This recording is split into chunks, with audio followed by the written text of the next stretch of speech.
All right, so let's talk about another headline that likely you were wanting to know about. Video to our monitors takes us to Saudi Arabia, where U.S. and Russian delegations came together.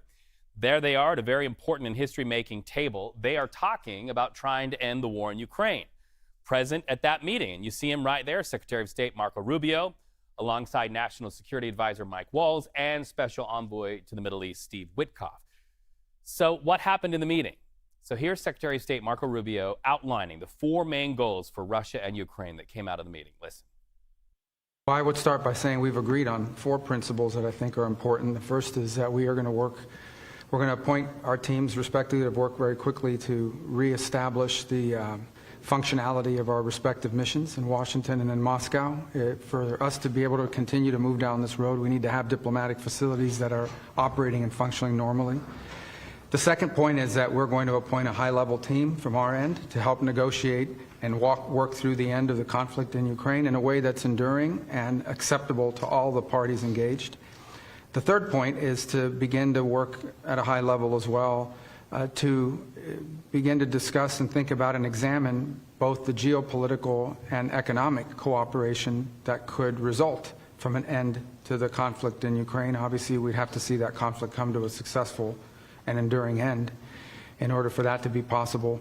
And the last thing we agreed to is that while our teams are going to be working on all of this, the four of us who were here today, the five of us that were here today, are going to remain engaged in this process to make sure that it's moving along in a productive way. So the big question today is, how do you broker peace between warring parties if both parties aren't in the room? You've probably heard a lot about this and will by the time you sit down for dinner. Ukrainian President Volodymyr Zelenskyy not invited to that meeting. He now says his trip to Saudi Arabia is delayed. He wants to avoid being linked to those conversations that we just told you about. He already made his stance earlier this week, saying he will not accept any outcomes from those negotiations if Ukraine, his country, is not involved. Major points of contention for Mr. Zelenskyy: NATO membership and regaining annexed territories. National Security Advisor Mike Waltz asked about that. Listen. This needs to be a permanent end to the war and not a temporary end as we've seen in the past. We know just the practical reality is that there is going to be some discussion of territory and there's going to be discussion of security guarantees. Those are just fundamental basics that will undergird and underlie any type of discussion. The facts will continue to push back on this notion that our allies haven't been consulted. They are being consulted literally almost on a daily basis, and will continue to do so. So let's deepen that conversation. CBS News White House reporter Olivia Rinaldi joins us now for more on this. So does the Trump administration view this meeting as a success, even though they're getting quite a bit of blowback for Zelenskyy not being invited to this part? Yeah, it's good to be with you, Reed. Largely, they're viewing this as a success, I should say.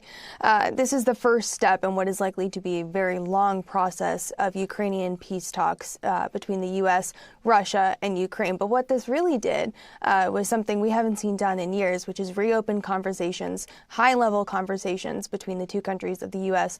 and Russia. As you know, Russia became essentially a pariah when they invaded Ukraine just 3 years ago. Sanctions economically, on travel for high-level officials within their country. This is the first time that the U.S. and Russia are really sitting down and having that conversation. You heard Secretary Rubio there talk about what are the goals of the relationships between these two countries going forward. He laid out three major things: restore staffing at their respective embassies in Washington and in Moscow. That's huge.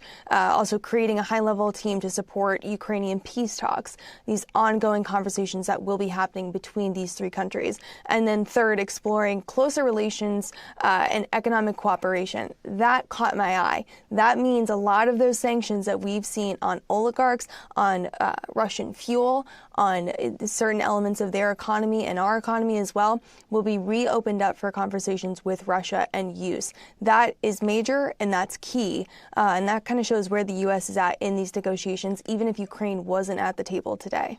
The old saying, money talks, sounds like it is talking. Rubio and Waltz also spent much of that news conference praising Donald Trump. In fact, the Secretary of State really emphasized the president's goal to end the war and emphasized the idea that Really, his administration brought Russia to the negotiation table. They want to plant a flag in that for all of us to hear, and here's what was said.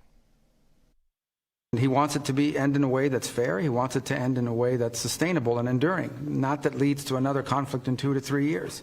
That's not going to be easy to achieve, but he's the only one in the world that can begin that process. Donald Trump is the only leader in the world that could initiate that process, and today was the first step in that process.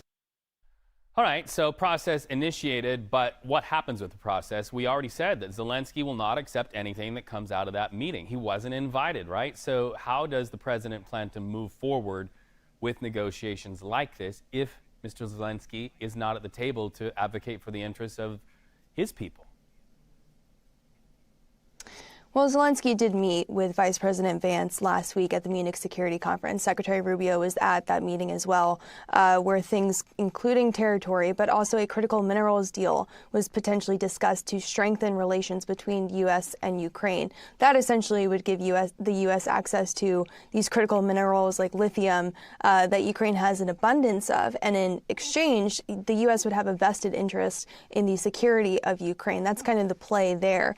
But these talks today were largely to reopen conversations between the U.S. and Russia heading into these negotiations on the table. Essentially, sources within the administration saying that they can't really have frank conversations with Russia if they're not talking with them. So that was the first step in opening that door today, to have those conversations with them and see exactly what is on the table and what is needed to get to lasting peace that they talked about in Ukraine. But as you mentioned, Zelenskyy wasn't there, and we know that he was planning a trip to Saudi Arabia, and he says he's not going to be attending now.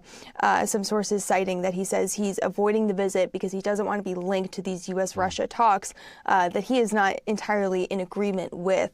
You have 3 parties here who have different interests, and getting them all on the same page in the same agreement is very different. Ukraine wants to keep its sovereignty. Russia wants to make sure that this 3-year-long, very costly war that they launched actually has some benefit to them, whether or not they should or not.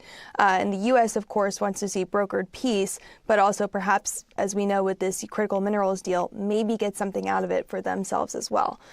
So a lot of negotiating that needs to be done to make sure all of these parties are on the same page and that everyone walks away from this deal feeling good and that there can be lasting peace. And it's not exactly something easy to achieve. There was a deal back in 2014, and clearly that fell apart when Russia invaded Ukraine.